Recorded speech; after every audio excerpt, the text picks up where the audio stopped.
Our top story. It's been 1 year since a tragic crash in downtown St. Louis forever changed a Tennessee teenager's life. In a way, it made a lot of people pay attention to what they've been ignoring for a long time. Tonight, a progress report on the efforts to make St. Louis streets safer. Good evening, I'm Mike Bush. It was exactly 1 year ago tonight. Janae Edmondson lost her legs in a crash while in town for a volleyball tournament. Just 2 weeks after the tragedy, St. Louis Mayor Tashara Jones signed the Safer Streets bill, what was supposed to be an historic investment to improve road and pedestrian safety. But where do those projects stand? 5 on your side's Laura Barczewski is live downtown. Laura. Mike, according to the city's own website, there hasn't been a whole lot of movement on any of these traffic calming measures. But that is desperately needed after just a week ago, 2 women were killed crossing the street.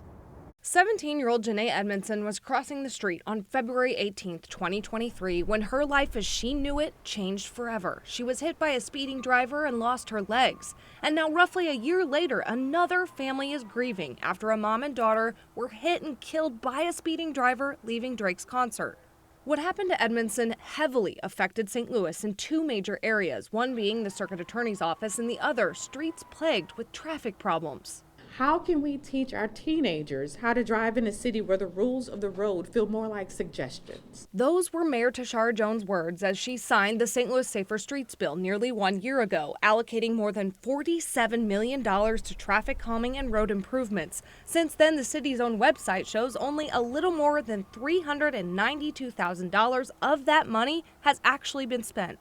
What I've discovered as mayor is that it takes a long time from the time that the money is passed by the board and approved by the board of E&A to the time from the design to RFPs to when we actually see the work in our communities. And so that work is happening, and people should start seeing that work start this year. We could see plans to fix the city's top 10 intersections with the most crashes sometime this spring, as construction is scheduled to start between October and December. 3 of those intersections are Broadway in Washington, Grand and Forest Park Parkway, and Kings Highway in Lindell.